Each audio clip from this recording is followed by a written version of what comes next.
नमस्कार।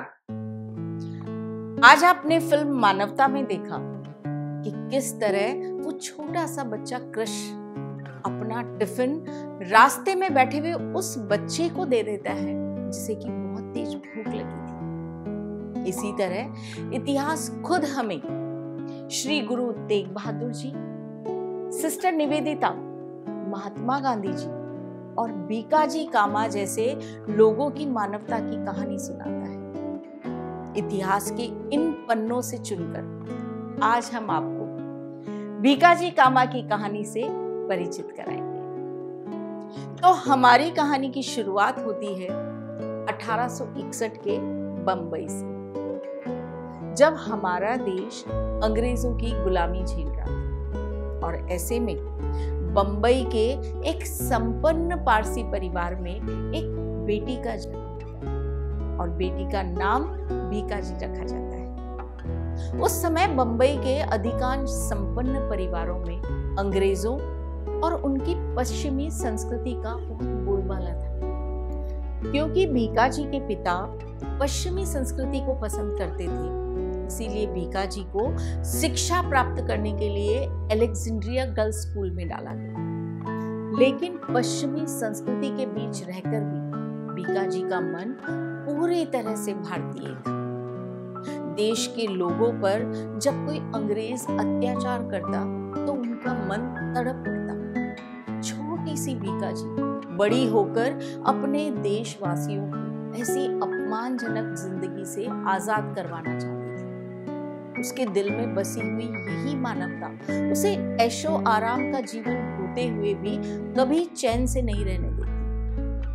अपनी पढ़ाई पूरी होते होते बीकाजी सामाजिक कामों में भाग लेने लगी, लेकिन उनको तलाश थी उस कड़ी की जिससे जुड़कर वो लोगों को मानवता का अधिकार दिला सके। पर उनकी सोच के विपरीत लगभग 24 साल की उम्र में बीकाजी का विवाह शहर के एक जाने माने व्यक्ति रुस्तम जी से कर दिया जाता है। बीकाजी के पति रुस्तम जी कामा भी अंग्रेजों और ब्रिटिश हुकूमत के समर्थक थे। रुस्तम जी को लगता था कि भारत की तरक्की तभी हो सकती है जब भारत के लोग ब्रिटिश हुकूमत को पूरी तरह से अपना लें। लेकिन बीकाजी अपने पति के इन विचारों को बिल्कुल भी पसंद नहीं करती। चाहे कुछ भी हो जाए, वो अपने देश के लोगों को खुली हवा में सांस लेते हुए देखना चाहती। और यही मुद्दा अक्सर बीकाजी और रुस्तम जी के बीच में विवाद का कारण बन जाता। और धीरे धीरे ये मतभेद इतना बढ़ने लगा कि उनकी निजी जिंदगी को प्रभावित करने लगा। बीकाजी दिल से मानती थी कि ब्रिटिशर्स और उनकी सरकार मिलकर भारत के लोगों के साथ धोखा कर रहे हैं। किसी को उसके ही घर में गुलाम बना लेना मानवता के खिलाफ। इसीलिए रुस्तम जी का कोई भी तर्क, कोई भी पैरवी बीकाजी की नजरों में इस गलत बात को सही सिद्ध नहीं कर सकती। लोगों पर हो रहे अत्याचारों को खत्म करने के इस नेक उद्देश्य के लिए बीकाजी अक्सर स्वतंत्रता सेनानियों की आर्थिक मदद भी किया करती थी। यहाँ तक कि जब 18वीं शताब्दी के अंत में बंबई में प्लेग फैला तो बीकाजी ने अपनी जान की परवाह किए बिना प्लेग जैसे संक्रामक रोग से पीड़ित मरीजों के इलाज में अपने दिन और रात एक कर दिए। और ऐसे समय में जब लोग एक दूसरे के पास जाने से डर रहे थे, बीकाजी ने लोगों का ध्यान बिल्कुल अपने परिवार की तरह रखा और लंबे समय तक मरीजों की देखभाल करते हुए बीकाजी खुद भी इस महामारी की चपेट में आ गई। हालांकि इलाज के बाद वो ठीक हो गई थी, लेकिन डॉक्टरों की सलाह पर उन्हें आगे के इलाज के लिए यूरोप जाना पड़ा। और यूरोप में कुछ साल बिताने के बाद एक दिन बीकाजी को जर्मनी के स्टुटगार्ट में होने वाले अंतरराष्ट्रीय सोशलिस्ट कांग्रेस में भाग लेने का मौका मिला। उस समय इंटरनेशनल सोशलिस्ट कांग्रेस में हिस्सा लेने वाले सभी देशों के लिए उनका अपना झंडा लगाया जाता था, लेकिन भारत के लिए ब्रिटिश का झंडा लगाया जाता था। और भीकाजी के मन में ये बात बहुत खटकती थी और यही सही मौका था। भीकाजी ने अपने सहयोगी के साथ मिलकर भारत का झंडा तैयार किया और इस तरह इस कांग्रेस में पहली बार भारत का झंडा विदेशी जमीन पर फहराया गया, जिस पर वंदे मातरम लिखा हुआ था। और इतना ही नहीं, इसके बाद भीकाजी ने दुनिया के अलग अलग देशों से आए हुए लोगों को अपने देश भारत के इस झंडे को दिखाते हुए अपने भाषण में कहा कि मेरे भारत का झंडा ये है, इसके 3 रंग मेरे देश के लोगों का प्रतिनिधित्व करते हैं। भीकाजी कामा ने सभी देश के लोगों का ध्यान भारत की समस्या पर लाने की कोशिश करते हुए कहा कि भारत में ब्रिटिश शासन का जारी रहना मानवता के नाम पर कलंक है।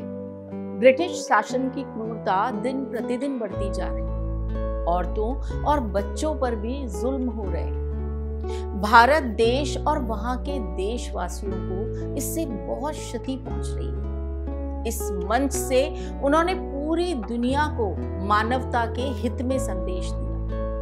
उन्होंने वहां मौजूद दुनिया के लोगों से भारत को गुलामी से आजादी दिलाने में भारत देश की सहायता करने की अपील भी की और अपने भारतवासियों से आग्रह करते हुए कहा कि आगे बढ़ो, हिंदुस्तान सिर्फ हम हिंदुस्तानियों का है। ऐसा कहा जाता है कि इसी दौरान भीकाजी को भारतीय सैनिकों को उकसाने और मोर्चों पर जाने के लिए प्रेरित करने के आरोप में वहां की सरकार द्वारा हिरासत में भी लिया गया और इसके बाद भीकाजी कामा को निर्वासित कर दक्षिणी फ्रांस भेज दिया गया। यहाँ भी अंग्रेजी हुकूमत की नजरें हमेशा उनकी हर एक गतिविधि पर जमी रही।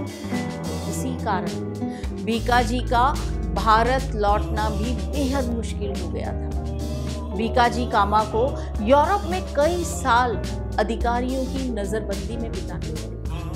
अंग्रेजी हुकूमत ने उन्हें अपने देश लौटने की अनुमति तब जाकर दी जब लकवे के कारण भीकाजी की हालत खराब होने लगी। भीकाजी अपनी आखिरी सांस अपने देश के लोगों के बीच ली और भारत आने के अगले ही साल लगभग 75 साल की उम्र में मानवता के प्रति अपना कर्तव्य पूरा करते हुए भीकाजी ने इस दुनिया से विदाई ली। ऐसे समय में जब देश में एक औरत के लिए अपनी दहलीज का पर्दा हटाकर बाहर खड़े होना भी आसान नहीं था, उस कठिन समय और परिस्थिति में भीकाजी जैसी एक महिला ऐशो आराम का जीवन छोड़ विदेश की जमीन पर सारी दुनिया के सामने देश का झंडा फहराने की हिम्मत करती। सिर्फ मानवता के लिए सारी दुनिया के सामने अपने देश और देश के लोगों का हाल बयान करती और ब्रिटिश झंडे को नकार कर ब्रिटिश सरकार से सीधे दुश्मनी लेने से भी नहीं डरती।